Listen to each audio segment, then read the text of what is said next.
नमस्कार, अभिनंदन और आप सभी का स्वागत है फिर से एक नए लेक्चर पर।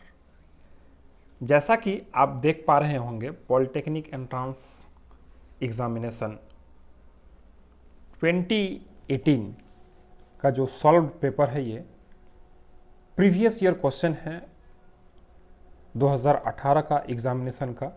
और इसमें हम लोग केमिस्ट्री जो है सेक्शन 2 का जो केमिस्ट्री है उसका आज हम लोग पार्ट 1 मतलब 25 क्वेश्चंस करने जा रहे हैं। जो भी बच्चे इस कोर्स के व्हाट्सएप ग्रुप से अभी तक नहीं जुड़े हैं, वीडियो का डिस्क्रिप्शन पर आपको व्हाट्सएप ग्रुप का लिंक और व्हाट्सएप नंबर भी मिल जाएगा, वहाँ पर आप जाकर उसको देख सकते हैं, वहाँ से आप जुड़ सकते हैं। तो चलिए आज का लेक्चर को जो है हम लोग शुरू करते हैं। और आज का जो पहला क्वेश्चन है हमारा वो है, Kurkure packets empty spaces are filled with an inert case in order to prevent them from. Kurkure वगैरह का जो है पैकेट आप सभी देखे होंगे, लेज है, कुरकुरे है ना, बहुत तरह का जो इस तरह का जो चिप्स वगैरह है मार्केट में अवेलेबल है और आप सभी उस चीज़ को देखे ही होंगे। तो उसमें जो है हम लोग एक चीज़ क्या देखते हैं कि वो पैकेट जो है, उसमें पैकेट में जो चिप्स है या कुरकुरे जो हम खरीद रहे हैं वो बहुत कम मात्रा में होता है, जबकि वो जो है पूरा एकदम हवा से भरा हुआ रहता है। तो क्या उसमें जो है एक जो नेचुरल एयर जो है हम लोग का एटमॉस्फेयर का वो है, या फिर उसमें जो है कुछ और है? तो उसमें जो है हमारा नेचुरल एयर नहीं है, उसमें क्या है, इनर्ट गैस है। इनर्ट गैस मीन्स वैसा गैस जो किसी के साथ रिएक्ट नहीं करता हो। तो ऐसा गैस को उसके अंदर डालने का क्या रीजन हो सकता है? तो देखिए, अगर नॉर्मल जो है एयर को उसमें डाला जाए, नॉर्मल एयर को अगर उसमें डाला जाए तो उसमें जो है ऑक्सीडेशन हो सकता है। ऑक्सीडेशन मीन्स, ऑक्सीडेशन कहने का मतलब क्या है कि वो ऑक्सीजन के साथ कंबाइन करके रिएक्ट कर सकता है, जिससे उसके अंदर, उस पैकेट के अंदर जो भी मटेरियल है वो जो है खराब हो सकता है। इसीलिए उस ऑक्सीडेशन को जो है प्रिवेंट करने के लिए उस पैकेट को जो है इनर्ट गैस से फिल किया जाता है। That is option number B हम लोग का जो है यहाँ पे सही हो जाएगा, है ना। ऑप्शन नंबर बी जो है, कुरकुरे पैकेट जो है उसको उसमें इनर्ट गैस इसलिए डाला जाता है, क्योंकि उसको जो है ऑक्सीडेशन से प्रिवेंट करना होता है, ताकि जो है उसमें ऑक्सीडेशन ना हो सके और जो उसमें मटेरियल हम रखे हैं वो जो है वेस्ट ना हो, खराब ना हो। ठीक है, चलिए तो दूसरा क्वेश्चन जो है हम लोग देखते हैं। Transparent photographic film gradually change their colour when expose to light due to. देखिए, अभी नहीं मीन्स पुराने ज़माने के समय एक जो है कैमरा हुआ करता था, रील वाला, है ना, जो आप सभी पता नहीं देखे होंगे कि नहीं। आप अपने सीनियर्स वगैरह से, अपने घर में बूढ़ा बुजुर्ग जो होंगे उनसे आप पूछ सकते हैं, ये इसका जो है जानकारी वो लोग आपको बताएंगे। तो क्या होता था, पुराने ज़माने में रील हुआ करता था। रील कहने का मतलब है कि उसमें जो है एक फोटोग्राफिक फिल्म हुआ करता था और जो है उससे जो है उसके जरिए मीन्स उसका मदद से जो है हम लोग कैमरे में फोटो बनाने का काम करते थे। ठीक है, तो अभी बोला जा रहा है कि उस फिल्म का जो है कलर जो है अगर लाइट में हम एक्सपोज करते हैं उस फिल्म को तो चेंज होता है। ऐसा क्यों होता है कि नहीं? तो ऐसा इसलिए होता है क्योंकि उसमें जो है in the presence of sunlight उसमें डिकम्पोजिशन होता है, और सनलाइट के प्रेजेंस में जिस तरह का डिकम्पोजिशन होता है उसको हम लोग थर्मल डिकम्पोजिशन के नाम से जानते हैं। क्योंकि वहाँ पर हीट का जो है उपयोग करके डिकम्पोजिशन रिएक्शन जो है वो हो रहा है, जिसके कारण उसका नाम हो गया थर्मल डिकम्पोजिशन। ठीक है, चलिए बढ़ते हैं अगले प्रश्न की ओर। तीसरा प्रश्न है हमारे पास, aluminium when exposed to O2 atmosphere. Atmosphere में जो हमारा O2 है, एटमॉस्फेयर में जो हमारा ऑक्सीजन है, उसके साथ अगर हम एक्सपोज कर देते हैं तो वो Al2O3 मीन्स इस तरह का जो कंपाउंड है एल्युमिनियम ऑक्साइड, ये जो है बना लेता है। ये इस फिनोमेनन को, जो ये ऑक्सीजन के साथ एल्युमिनियम रिएक्ट किया और Al2O3 जो है बना लिया कंपाउंड, इस कंपाउंड का बनाने का जो प्रोसेस है उस प्रोसेस को हम लोग किस नाम से जानते हैं? तो उस प्रोसेस को हम लोग कोरोजन के नाम से जानते हैं। ठीक है, उस प्रोसेस को हम लोग कोरोजन के नाम से जानते हैं। बढ़ते हैं चौथे प्रश्न की ओर। चौथा प्रश्न हमारे पास है, when blue coloured CuSO4 crystal is heated. CuSO4 मतलब जो है कॉपर सल्फेट, CuSO4 बोले तो कॉपर सल्फेट। कॉपर सल्फेट को जो है जब हम लोग क्या करते हैं, हीट करते हैं, कॉपर सल्फेट को जब हम लोग हीट करते हैं तो वो जो है एक व्हाइट एमरपस जो है सॉलिड, मींस व्हाइट एमरपस जो है हम लोग को देता है, एमरपस सॉलिड जो है हम लोगों को देता है कि नहीं। तो ये जो है इसका अगर केमिकल रिएक्शन हम लोग देखना चाहें तो केमिकल रिएक्शन CuSO4 है ना, और प्लस CuSO4 प्लस H2O, इसको हीट करेंगे अगर हम, है ना, हीट करेंगे अगर हम तो CuSO4 यहाँ पर H2O मिलेगा, है ना, क्या मिलेगा, H2O, है कि नहीं। तो CuSO4 को वाटर के प्रेजेंस में जब हीट करेंगे हम लोग तो हम लोग को जो व्हाइट कलर का जो सॉलिड मिलेगा वो क्या होगा, CuSO4 H2O, इस तरह का कंपाउंड जो है हम लोग को मिलने वाला होगा। तो ये ऑप्शन नंबर ए जो है हमारा ये सही है, ठीक है, CuSO4 H2O, ठीक है।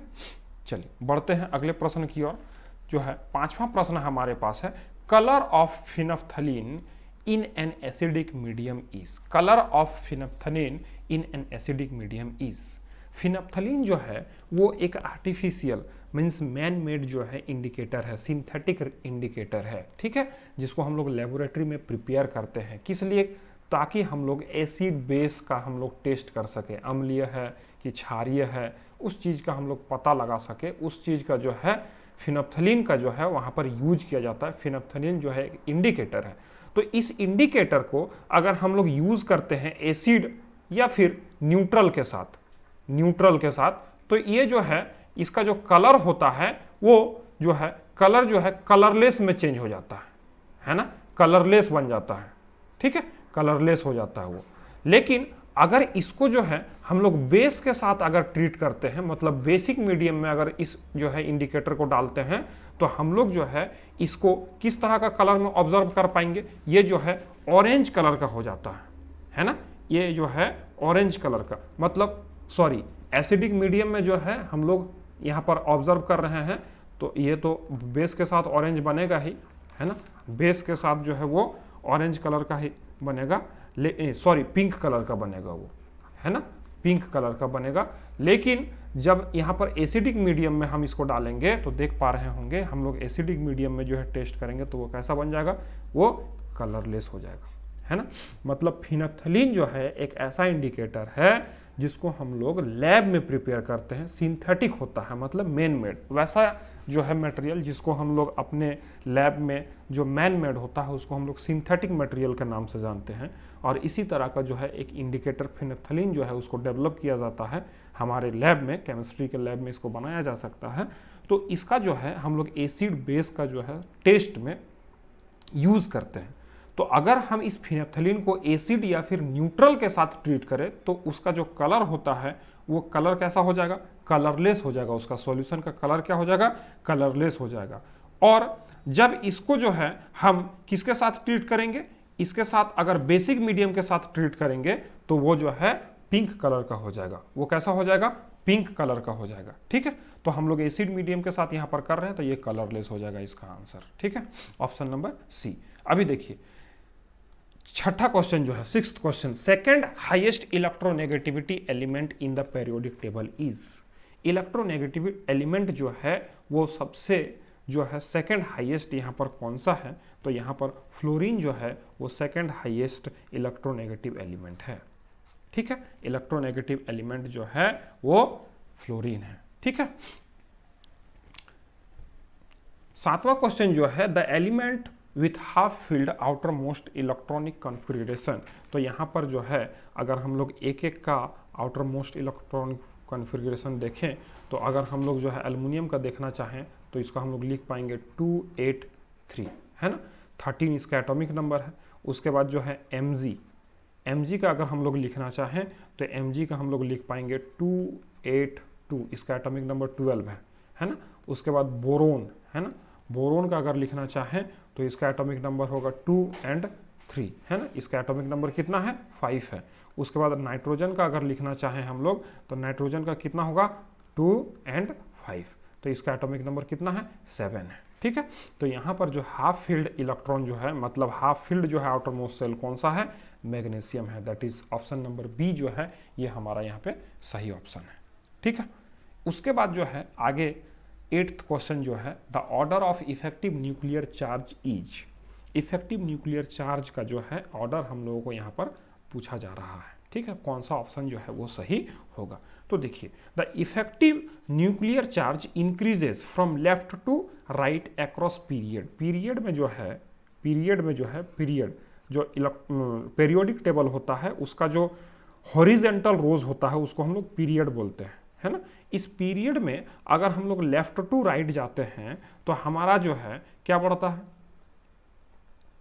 इंक्रीज होता है, इफेक्टिव होता है ना। क्या होता है, न्यूक्लियर चार्ज जो है वो इंक्रीज होता है, वो क्या होता है, इंक्रीज होता है।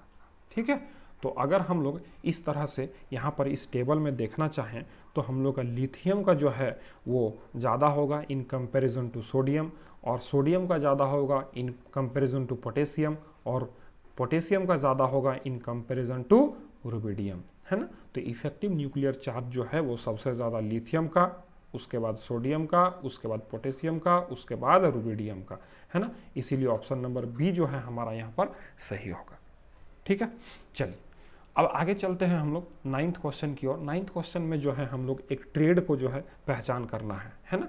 ट्रेड क्या बोलता है कि अगर दो एलिमेंट का जो है एटॉमिक मास को अगर हम लोग कंबाइन करके अगर बीच वाले के अप्रॉक्स आ जाता है ना, atomic mass of hydrogen plus chlorine अगर आ जाता है अबाउट इक्वल्स टू फ्लोरीन, तो ये हमारा एक ट्रेड बन सकता है ना।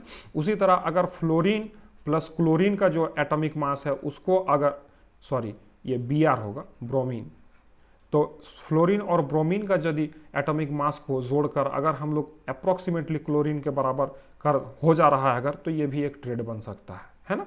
तो इस तरह से अगर इसमें देखा जाए तो इसमें जो बेरिलियम, मैग्नीशियम और कैल्शियम ये जो है एक ट्रेड को फॉलो कर रहा है। अगर हम लोग बात करें बेरियम का, तो बेरियम का जो एटॉमिक मास होता है वो 9 होता है, और अगर हम लोग बात करें कैल्शियम का तो उसका एटॉमिक मास जो होता है वो 40 होता है, और जो कि 49 है ना। इसको डिवाइड करना पड़ेगा 2 से, इसका एवरेज जो है निकालना पड़ेगा तब उसके बराबर होगा, है ना।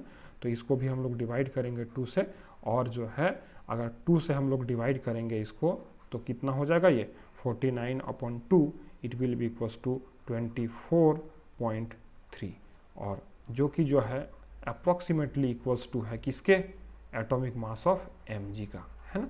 इसीलिए ये जो सी वाला ऑप्शन है बेरिलियम और मैग्नीशियम प्लस जो है ये कैल्शियम, ये जो है ये एक ट्रेड को फॉलो कर रहा है। 9th वाला क्वेश्चन हमारा। ठीक है, चलिए 10th क्वेश्चन की ओर बढ़ते हैं हम लोग। KOH is stronger base than LiOH। ठीक है, यहाँ पर पूछा जा रहा है कि ये जो है पोटेशियम हाइड्रोक्साइड और लिथियम हाइड्रोक्साइड, इन दोनों में सबसे स्ट्रॉन्गर बेस कौन है।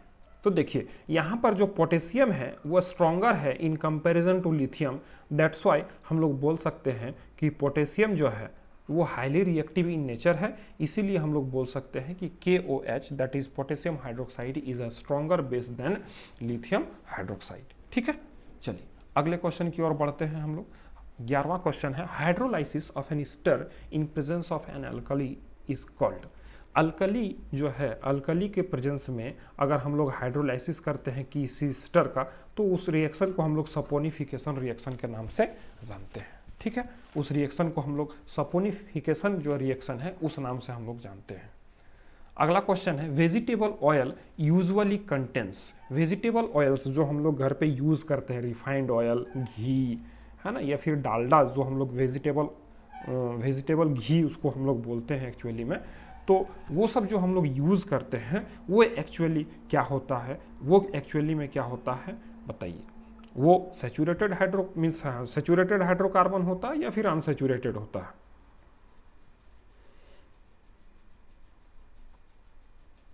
तो वो जो है हम लोग का किस तरह का होगा, वो अनसैचुरेटेड फैटी एसिड्स के जो है कैटेगरी में आएगा। कार्बोक्सिलिक एसिड वो होगा नहीं, सैचुरेटेड फैटी एसिड होगा नहीं, और ग्लेशियल एसिटिक एसिड भी वो नहीं होगा, तो वो होगा क्या, अनसैचुरेटेड फैटी एसिड। हम लोग जो है एग्जामिनेशन में एलिमिनेशन ट्रिक का भी यूज़ करके अपने क्वेश्चंस का आंसर बना सकते हैं। अगर 4 ऑप्शंस में 3 ऑप्शन को अगर हम एलिमिनेट करने में सक्सेस हो जाते हैं तो हमारा जो बचा हुआ ऑप्शन होगा, चौथा ऑप्शन जो 4th ऑप्शन होगा, वो अल्टीमेटली हमारा क्या होगा, आंसर होगा। ठीक है, चलिए अगला क्वेश्चन जो है, hard water form scum with soap due to presence of. Hard water जो है वो क्या करता है, वो फॉर्मेशन करता है किसका, स्कम्स का, मतलब झाग जो बनाता है वो कैसे बनाता है। एक्चुअली यहाँ पर थोड़ा सा प्रिंटिंग मिस्टेक है और ऑप्शन नंबर डी ही जो है इसका आंसर होगा, CaCl2, कैल्शियम क्लोराइड। ठीक है, कैल्शियम क्लोराइड का फॉर्मेशन जो है वो हम लोग को स्कम मतलब झाग की जैसा दिखता है, सर्फ या जो है जो हम लोग यूज़ करते हैं घरों में हार्ड वाटर के साथ। तो जब हम लोग साबुन जो है लगाते हैं तो हम लोग को सफ़ेद कलर का एक झाग के जैसा जो है हम लोग को दिखता है अपने बॉडी में या फिर अपने कपड़े में। ठीक है, तो वो सफ़ेद कलर का जो झाग होता है वो एक्चुअली में क्या है, हमारा कैल्शियम क्लोराइड है। ठीक है, तो यहाँ पर थोड़ा सा प्रिंटिंग मिस्टेक था, उसको हम लोग जो है ठीक कर लेंगे, CaCl2 that is calcium chloride. ठीक है, अगला क्वेश्चन है, hydrophobic end of the मिजेल is soluble in hydrocarbon because it is बोला जा रहा है कि हाइड्रोफोबिक एंड ऑफ मिजेल। हाइड्रोफोबिक मिजेल कहने का मतलब क्या है कि जो वाटर के साथ बॉन्ड बनाना पसंद नहीं करता है उसी को हम लोग हाइड्रोफोबिक बोलते हैं, मतलब वाटर से जो दूर भागता है तो उसको हम लोग हाइड्रोफोबिक बोलते हैं। मिजेल जो है वो हम लोग का सॉप का जो है एक मॉलिक्यूल्स को जो है हम लोग मिजल्स के नाम से जानते हैं। ठीक है, तो उसको जो है is soluble in hydrocarbon because hydrocarbon में वो सॉल्युबल है, किसके कारण है, क्योंकि वो जो है एक नॉन पोलर नेचर का जो है क्या होता है, वो एक सब्सटेंस होता है ना, इसीलिए वो जो है हाइड्रोकार्बन के साथ क्या है, वो सॉल्युबल होता है।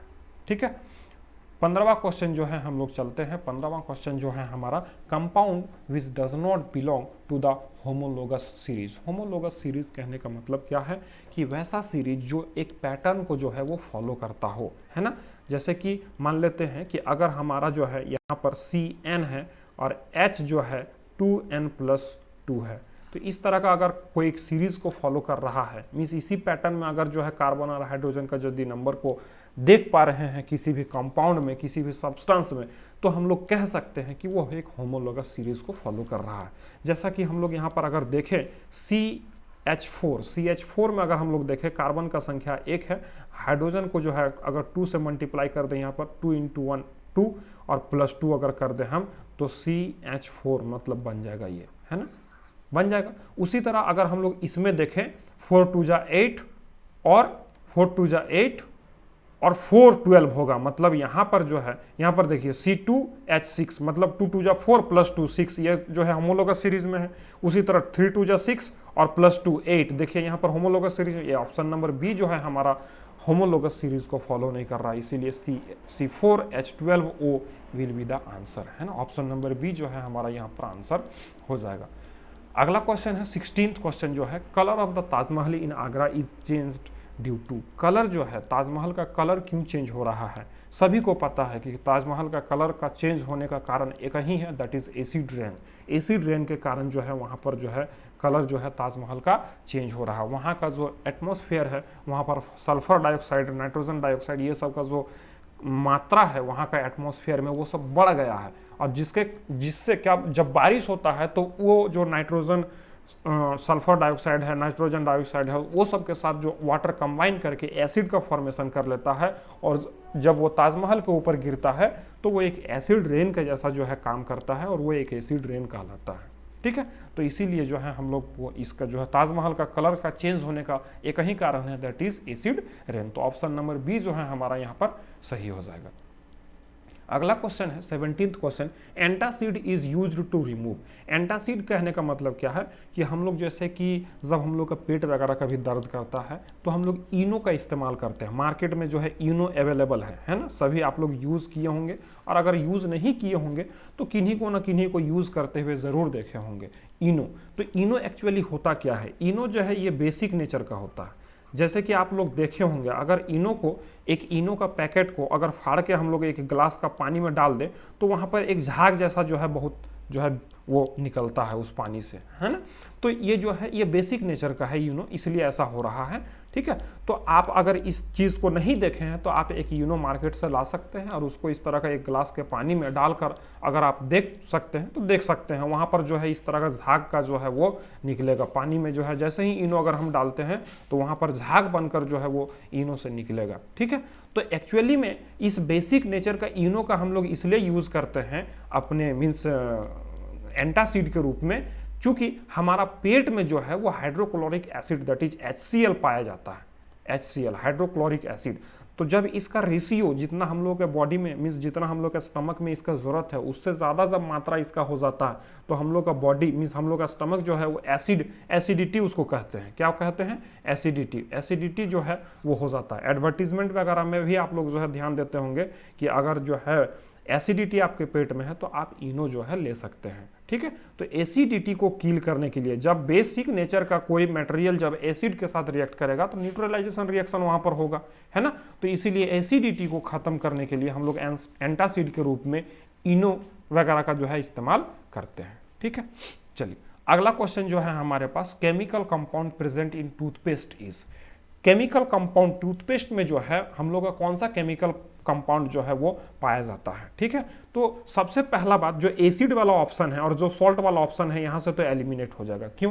क्योंकि जो हमारा पेस्ट होता है वो कभी भी एसिडिक या फिर सॉल्ट नेचर का नहीं हो सकता है। क्यों? क्योंकि हम लोग जब भी सुबह सुबह उठते हैं, सुबह सोकर जैसे ही उठते हैं तो हम लोग का जो मुंह में जो है वो एसिडिक नेचर का हो जाता है। तो उस एसिडिक नेचर वाले मुंह को हम लोग को न्यूट्रलाइज करने के लिए किसी बेस का जरूरत है ना। तो इसीलिए हम लोग बेसिक नेचर होता है जो पेस्ट हम लोग यूज करते हैं टूथपेस्ट, वो जो है बेसिक नेचर का होता है एक्चुअली में। तो उस बेसिक नेचर के टूथपेस्ट को जो है हम लोग यूज करते हैं, और उस बेसिक नेचर का जो टूथपेस्ट होता है उसका कंपोजिशन क्या होता है, तो देखिए यहाँ पर कैल्शियम फॉस्फेट, है ना। Calcium phosphate that is option number A, है ना। कैल्शियम फॉस्फेट जो है उसका जो है कंपोजिशन होता है और उसी को जो है हम लोग यूज करते हैं कहाँ पर? अपने टूथपेस्ट पर, ठीक है। अगला क्वेश्चन है हमारा 19th question, pH of orange juice. Orange juice हम लोग सभी कोई जानते हैं कि एसिडिक नेचर का होता है ना। खट्टा जो भी सामान हम लोग को लगता है हम लोग क्या बोलते हैं कि ये एसिडिक नेचर का होता है। न्यूट्रल अगर हम लोग बात करें तो वो 7 pH जिसका होता है उसको हम लोग न्यूट्रल बोलते हैं, है ना। 7 pH जिसका होता है उसको हम लोग क्या बोलते हैं?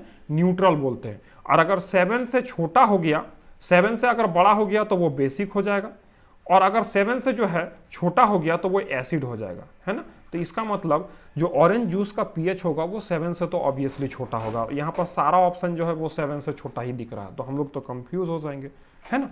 तो ऑरेंज जूस का जो पीएच होता है वो 2 से लेकर जो है 3 के बीच का पीएच होता है। तो यहाँ पर 2 और 3 के बीच का रेंज जो है आप जिस ऑप्शन में देख पा रहे हैं उस ऑप्शन को जो है हम लोग चूज कर सकते हैं। तो देखिए ऑप्शन नंबर ए जो है 2 से 2.35 तक का पीएच जो है हम लोग ऑरेंज जूस का बोल सकते हैं। यहाँ पर जो है ऑप्शन नंबर ए जो है हमारा सही हो सकता है, ठीक है। चलिए बढ़ते हैं 20th क्वेश्चन की ओर। 20th क्वेश्चन जो हमारा है वो acid which help for the digestion is. अभी थोड़ी देर पहले मैंने बताया है ना कि हम लोग के स्टमक में जो है हाइड्रोक्लोरिक नाम का एसिड जो है वो पाया जाता है, और यहाँ पर ऑप्शन नंबर बी में जो है ये हमारा मौजूद है, इसीलिए हम लोग डायरेक्ट जो है हाइड्रोक्लोरिक एसिड को जो है वो चुन लेंगे यहाँ पर। तो ऑप्शन नंबर बी जो हाइड्रोक्लोरिक एसिड है HCl, वो जो है हमारे फूड के डाइजेशन में वो क्या करता है? मदद करता है, ठीक है। अब आगे जो क्वेश्चन है 21 मीन्स 21वां जो क्वेश्चन है वो है allotrope of carbon that possess high melting point. Allotrope of carbon means carbon का वो कंपाउंड जो कार्बन से ही मिलकर बना हुआ है, वैसा कंपाउंड जो सिर्फ कार्बन से मिलकर बना हुआ है। तो यहाँ पर चारों का चारों कंपाउंड जो है वो कार्बन का ही ऑलोट्रॉप है। अब इसमें से हम लोग को चुनना है, ग्रेफाइट है, फ्लोरीन है, कोक है, डायमंड है, ये सब सारा जो है चारों वो क्या है, कार्बन का ही ऑलोट्रॉप्स है। ठीक है, अब इसमें से हम लोग को चुनना है। ग्रेफाइट आप लोग पढ़े होंगे कि ग्रेफाइट का जो मेल्टिंग पॉइंट होता है वो बहुत हाई होता है, लेकिन यहाँ पर ग्रेफाइट वाला जो ऑप्शन है वो नहीं हो पाएगा। बोलिए क्यों? क्योंकि यहाँ पर डायमंड भी मौजूद है, डायमंड का जो मेल्टिंग पॉइंट है वो ग्रेफाइट से भी ज़्यादा है, इसीलिए इस क्वेश्चन का आंसर क्या होगा, डायमंड होगा। अगर यहाँ पर डायमंड नहीं होता तो हम लोग ग्रेफाइट को जो है हम लोग चूज कर सकते थे। ठीक है, चलिए 22वां क्वेश्चन जो है, द कंपाउंड गिव्स अ सूटी फ्लेम ऑन बर्निंग। बर्निंग के साथ सूटी फ्लेम जो है देने वाला कौन सा कंपाउंड है ना, मतलब मीठा मीठा जो है उस तरह का जो है सुगंध देने वाला कौन सा कंपाउंड है, दैट इज कौन है, दैट इज इथेन, है ना, C2H4 इथेन। ये इथेन नहीं है, ये इथीन है ना, C2H4 इथीन है। ठीक है, ये इथीन है। अब आगे जो है ये 23वां जो क्वेश्चन है वो है addition of hydrogen to alkane in presence of nickel catalyst is. Nickel का कैटालिस्ट अगर है, निकल जो है हम लोग कैटालिस्ट के रूप में यूज कर रहे हैं। कैटालिस्ट चैप्टर अभी हम लोग का केमिस्ट्री का नहीं हुआ है, तो जब कैटालिस्ट चैप्टर हम पढ़ाएंगे तो वहाँ पर जो है इसका एक्सप्लेनेशन हम बताएंगे कि कैटालिस्ट होता क्या है।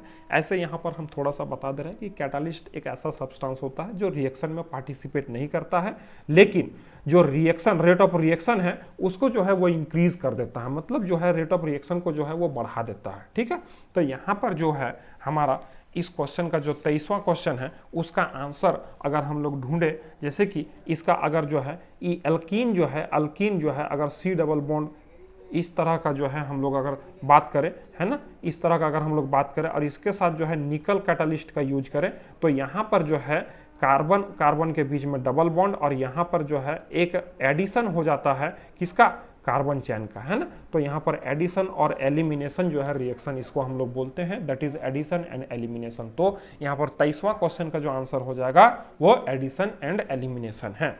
ठीक है, चलिए 24वां क्वेश्चन जो है केमिस्ट्री का, जो 24वां क्वेश्चन है वो है a compound A with the formula C3H8O possess the 2 isomers on oxidation it produces acid, then compound A is. A कौन सा ऐसा कंपाउंड है जो कि जो है एसिड जो है वो क्या कर रहा है, वो एसिड को जो है वो कर रहा है ना। A compound A with formula C3H8O poses, है ना। तो इसका जो है ऑप्शन हम लोग कौन सा करेंगे ये बताइए, ये ऑप्शन कौन सा हो जाएगा, कौन सा ऑप्शन हो जाएगा इसका आंसर? तो इसका आंसर हो जाएगा 2-प्रोपेनॉल, है ना, 2-प्रोपेनॉल। इसका आंसर जो है वो 2-प्रोपेनॉल हो जाएगा। ठीक है, 24वां क्वेश्चन का आंसर 2-प्रोपेनॉल हो जाएगा। ठीक है, अभी देखिए 25वां क्वेश्चन जो है, poisonous organic compound present in denatured rectified spirit is. Spirit में जो है कौन सा ऐसा पॉइजनस कंपाउंड जो है वो पाया जाता है ना, तो वो है इथाइल अल्कोहल। इथाइल अल्कोहल जो है वो पॉइजनस नेचर का होता है और जो कि स्पिरिट में पाया जाता है। ठीक है, तो ये 25वां क्वेश्चन था जो कि आज का सेशन का जो है हम लोग का अंतिम क्वेश्चन था। ठीक है, तो इस तरह से हम लोग केमिस्ट्री का जो है पार्ट 1 जो इस तरह पार्ट 1 वाला सेक्शन में 25 क्वेश्चंस को कर लिए। अब नेक्स्ट पार्ट 2 में जो है हम लोग रिमेनिंग 25 क्वेश्चंस जो है वो हम लोग करेंगे। ठीक है, तो मिलते हैं फिर आपसे अगले लेक्चर में, तब तक के लिए गुड बाय, टेक केयर।